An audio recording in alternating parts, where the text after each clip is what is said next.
Ok, graça e paz, amado em Cristo Jesus. Estou de volta, mais uma vez, a dizer o seguinte: queríamos para meditar um pouco, ou falarmos um pouco da palavra, onde nós queremos fazer a leitura é no livro de Romanos, capítulo 1, no seu versículo 16 até 17. Então, assim diz a palavra do Senhor na Bíblia.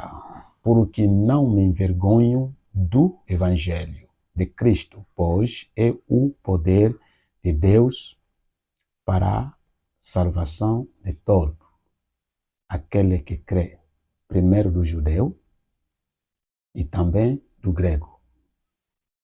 Porque nele se descobre a justiça de Deus, de fé em fé. Como está escrito, mas o justo viverá da fé. Amado Senhor, na verdade, o meu tema diz o seguinte: o justo viverá da fé. Aqui o apóstolo Paulo escreve, que é autor desta carta. Então, o grande tema que dessa carta é a justiça de Deus. Então, foi escrito aproximadamente nos anos 57 depois de Cristo. A visão panorâmica dessa carta está no livro de Romanos 1, no seu versículo 16 até 17, onde está a visão panorâmica desta mensagem ou desta carta do livro de Romanos. Mas, meu amado Senhor, algo muito importante que eu quero sublinhar ali, queremos falar neste momento daquilo que eu estou a entender ali, daquilo que está a subir dentro do meu espírito, que na verdade, para falar sobre o justo viverá da fé. Meu amado Senhor, na verdade, quando nós recebemos Cristo como nosso Senhor e Salvador, na verdade, nós tornamos uma nova criatura. E diretamente a justiça de Deus é manifesto nas nossas vidas em todo momento. Mas, na verdade, a justiça de Deus manifesta em todo momento nas nossas vidas, mas na condição também que nós devemos viver pela fé, porque a Bíblia diz que o justo viverá pela fé. Então, meu amado Senhor, na verdade, quando nós falamos da fé, a fé é acreditar em alguma coisa que você não estás a ver, mas estás a acreditar o seu acontecimento. Mesmo que ainda não tem nas tuas mãos, mas estás a crendo que essa coisa virá nas tuas mãos. E outra coisa que eu poderia dizer, se alguém tem fé, significa dizer que ele acredita no Altíssimo, acredita em Deus. Porque, na verdade, todo aquele que acredita em Deus, na verdade, ele tem fé. Se a pessoa não acredita em Deus, significa dizer que essa pessoa não tem fé. Porque quem tem fé acredita no Altíssimo. E quando nós acreditamos no Altíssimo, Criador do céu e da terra, ele é invisível. E quem acredita no invisível tem que ter a fé, porque é no invisível onde que vem todas essas coisas que nós precisamos. Então, o que nós precisamos, vindo do Pai, vindo de Deus. Então, meu amado Senhor, eu te convido, na verdade, que anda pela fé. Se você é justo, anda na fé. Meu amado Senhor, na verdade, o Paulo aqui está a dizer que, porque não me envergonho do Evangelho de Cristo, pois é o poder de Deus para a salvação. Meu amado Senhor, o Paulo, se nós vamos falar um pouco da vida do Paulo, ou antes de ser em nome Paulo, o que ele levou antes, na verdade, foi uma vida muito ruinada, foi uma pessoa ruim de forma negativa. Mas, na verdade, o próprio Paulo, quando era nome de Saulo, na verdade, era uma pessoa que conhecia a palavra, mas a palavra que ele conheceu não foi igual da do próprio evangelho que ele conheceu depois de ter o nome do Paulo. Então, exatamente, meu amado no Senhor, que aquilo que ele foi ensinado no seu próprio mestre que ele tinha na religião judaica, e ele pegou aquilo como se fosse que é a verdade que ele estava a ver. Mas o que os apóstolos estavam a ensinar, o que Jesus revelou aos apóstolos, para ele estava a ver que parece que eles estavam a colocar uma palavra negativa dentro do conhecimento judaico.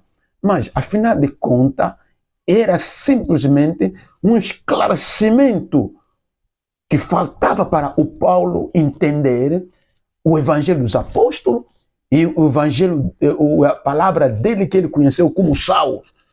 Então, exatamente, o apóstolo Paulo, antes de se converter, antes de se converter no evangelho, foi alguém que começava a perseguir os apóstolos de Jesus Cristo.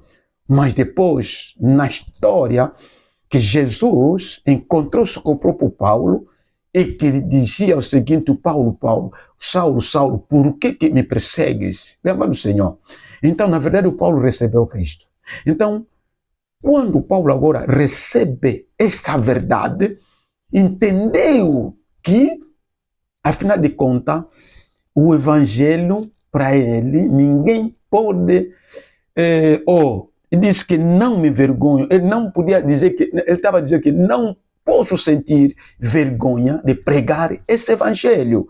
Então, meu amado no Senhor, onde estás, que está nos acompanhar, que está me acompanhar neste momento, meu amado no Senhor, não tenha vergonha de pregar o evangelho. O evangelho é poder da salvação.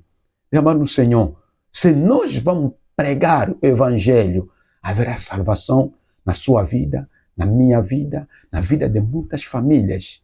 E quando a pessoa está salvo em Cristo Jesus, bem amado no Senhor, não só ele que recebe a cura, não só ele que recebe a bênção fica alastrada na família toda, porque a Bíblia diz: crê em Cristo Jesus, será salvo tu e a sua casa. Então, bem amado no Senhor, é ali que o Paulo, quando começou a receber o evangelho, bem amado no Senhor, ele começou a acreditar. E, na verdade, Paulo, vendo os resultados daquilo que aconteceu na sua vida, e nós vamos ver, o Paulo consegue escrever muito porque recebeu a revelação e ele recebeu uma ousadia enorme, e o Paulo enfrentava tudo e muitas barreiras que ele enfrentou, mas como ele recebeu Cristo, na verdade diz que o justo viverá pela fé. Então ele andou, ele fez, na verdade ele enfrentou situações. Meu Senhor, vamos enfrentar situações. Pessoas vão ficar irritadas contra você. Pessoas vão te odiar. Mesmo que te odiar por o bem que estás a fazer, não deixa, porque você é o justo. O justo, ele manifesta a justiça de Deus na sua vida própria e na vida dos outros. O justo, ele anda segundo a orientação de Deus. Mesmo pode te apontar e dizer que você é assado cozido, mas o que estás a fazer, o que fez, não é mal. Mas uma coisa eu vou te dizer: permanece, avança, não olha para trás. Porque, na verdade, onde vem boa coisa, o diabo também se levanta para poder te meter embaixo e você olhar atrás. E quando você olhar atrás, para você ficar distraído. Mas eu te convido, meu amado no Senhor, você é o justo do Senhor. O justo viverá pela fé. Anda na fé. Não tenha medo. Vier o que vier, enfrenta. Se você enfrentar, Deus estará contigo. Lembra-se da vida de Davi, Golias. Meu amado Senhor, Davi, quando chegou para enfrentar Golias, meu amado Senhor, ele não teve medo. Por que ele não teve medo? Porque o justo no Senhor, ele andou na fé. E não só a postura de Davi, e viu o que Deus já fez no passado. Davi não queria desfalecer ou esquecer Há grandes coisas que Deus fez no passado. Mas muita gente que estamos agora, Deus no passado operou, e quando ele chega a deparar uma situação muito terrível, muito complicado na sua vida, ou muito complicado na sua vida, então ele já não consegue mais pensar o passado que Deus o fez. Mas Davi não pensou isso. Naquele momento disse, neste dia, como o Golias se levanta, um incircunciso, contra um povo eleito de Deus. Então Davi diz que eu vou enfrentar esse incircunciso, de maneira que esse incircunciso seja derrubada e mostrando que eu sou justo do Senhor e eu ando pela fé. Então Davi enfrentou Golias. Mas, pelo Senhor, olhando humanamente, não é Davi que tem que lutar com Golias. Então, há situações, como você justo, poderá acontecer na sua vida, serão situações muito fortes, muito graves. Mas se tu sabes que no passado Deus te defendeu, e a situação que pode te acontecer agora mesmo, que é grave também, desde que você tem razão naquilo, desde que você não é culpado naquilo, desde